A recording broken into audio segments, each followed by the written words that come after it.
Good afternoon, good morning, good evening, everybody. It is Monday, December 11th, and you know what that means. It is time for the High Risk Wrestling Recap, covering the week that was in professional wrestling. You know you can check me out on the socials, Charismatic Creations on Facebook and YouTube, Charismatic_Creations52 on Instagram, and of course the 215 on Twitter. And let's get into the news over the week. Grayson Waller was attacked by a fan at a live show. What? Dude hopped the guardrail. This was in Newark, New Jersey, I believe, near me. And security immediately stopped him. Dude got dunked back, and then he was ejected. Yeah, don't do this, people. There was an issue with Jey Uso over the week with the whole yeet catchphrase that he has. It was like somebody owned it and then he had to stop using it, and it was blanked out on TV.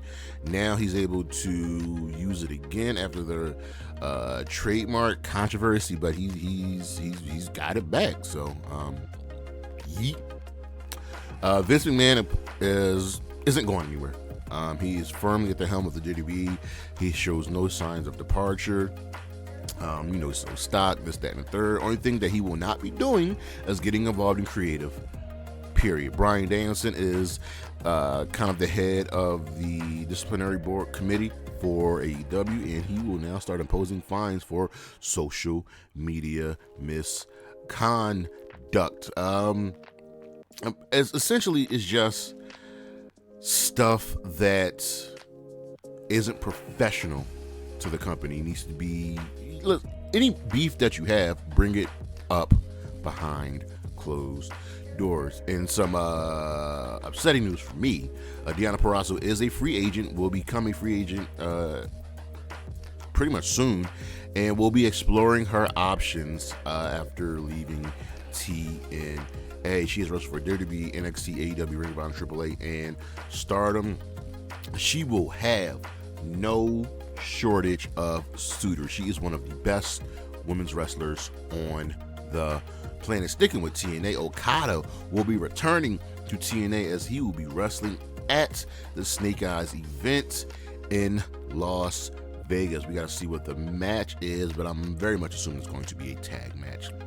And TNA has also struck in a deal with Endeavor to be their distributor for their streaming platforms. This is really, really good. It will be $10 a month. It will offer the entire TNA library as well as TNA's non-tentpole pay-per-views.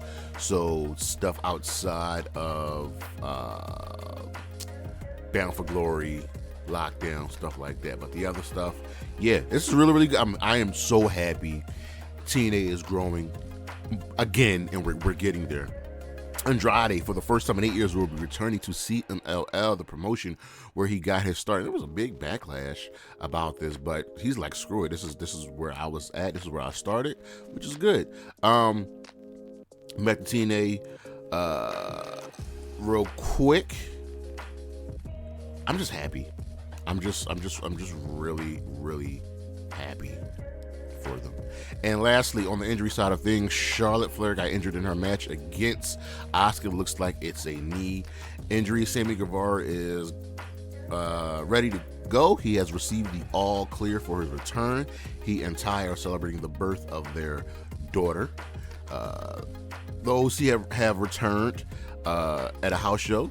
Luke Gallows is back from injury. Mark Andrews is out for the rest of the year as he is sidelined with an injury. Couldn't wrestle at the Rev Pro show. Bryan Danielson, we had a little scare with his eye injury at the recent Collision tapings, but it looks like he is very much good to go. Wesley is out for a prolonged amount of time. He has to get surgery, and he was supposed to first face Dirty Down for the North American Championship.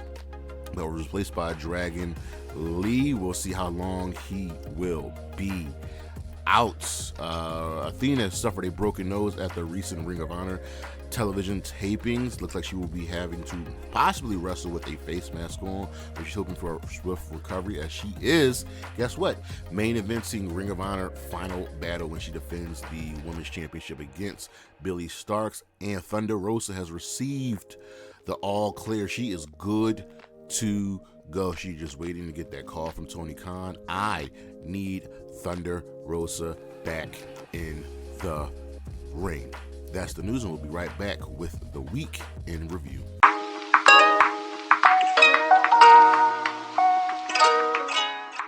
All right, so this was an okay week in wrestling, and you know how the weeks go, especially when we're at this point in the year. But let's dive into it. So Monday Night Raw, we're slow rolling, but the important thing is that we are pushing Drew McIntyre, who is full blown heel right now, and it's just working. You love it when heels make sense because he's not wrong.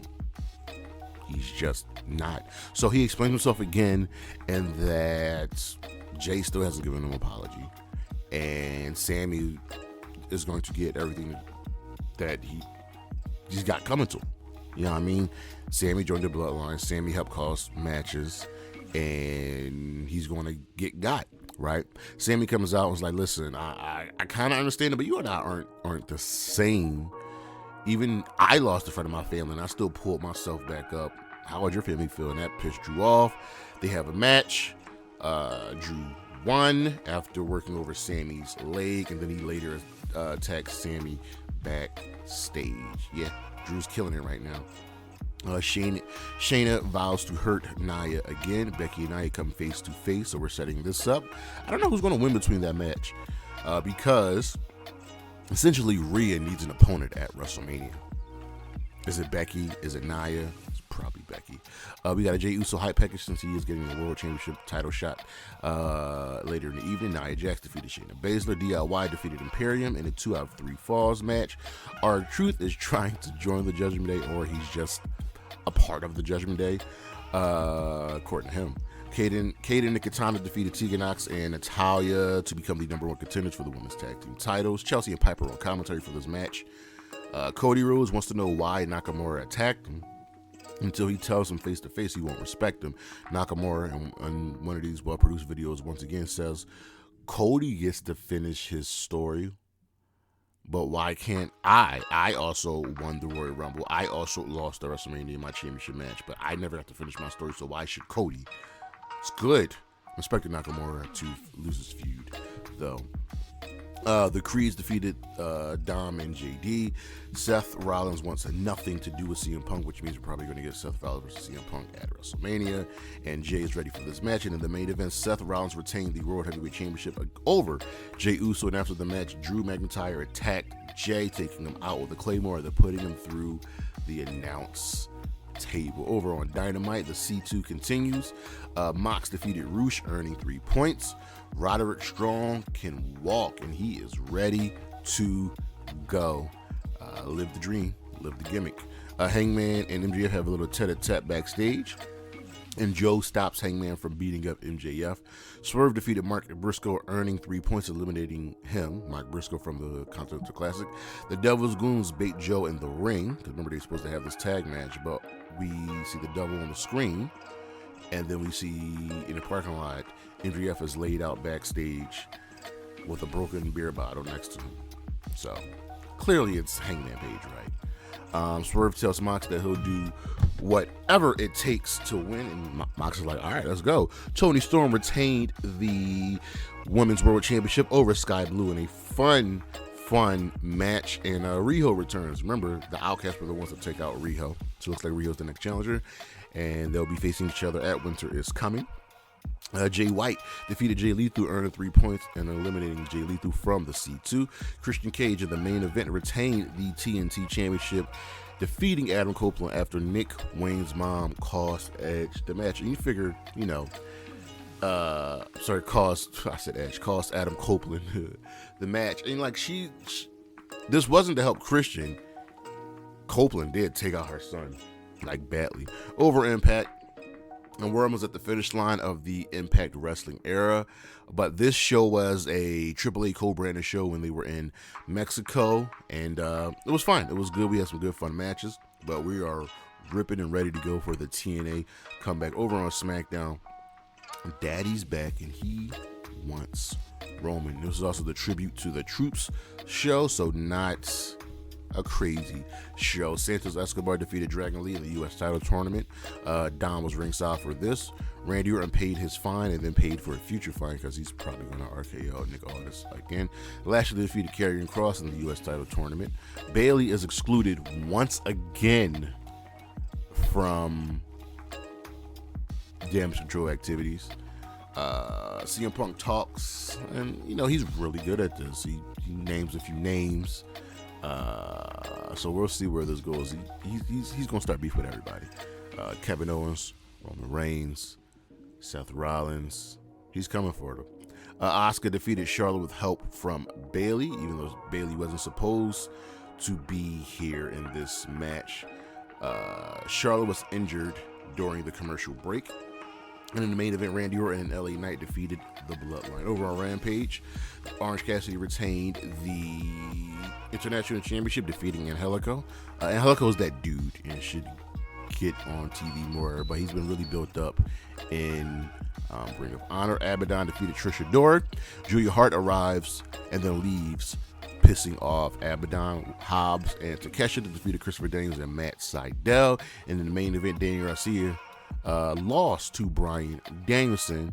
Danielson earns 3 points and the C2, and Daniel Garcia is eliminated. Over on Collision, we had a solid show. Eddie Kingston defeated Claudio, earning 3 points with a roll-up. So can Eddie Kingston climb his way back to the top of the leaderboard? Well, not back to the top. Can he climb his way to the top of the leaderboard? Mox is ready for Swerve. Willow Nightingale defeated Mercedes Martinez. And of course, like every single women's match ever, Mercedes and Diamante attacked Willow after the match, and Chris Statler made the save. They were going to hurt Willow. So I'm expecting maybe a Willow and Mercedes versus a Willow and Chris Statler versus Mercedes and Diamante match at Final Battle. We had an anti-JS rant because Hager is upset with Danhausen for throwing his hat on the ground. But Daddy Magic and Cool Hand were ready for their match. Soraya's upset at Ruby, and the girls all yell at the guys. I don't know what's going on with these 6 people, but I like it. Swerve is confident. Wardlow defeated Willie Mack, so now we're upping Wardlow's matches from jobbers to, elevated people who, aren't going to win but can give Wardlow, some blowback. Kenny Omega defeated Ethan Page.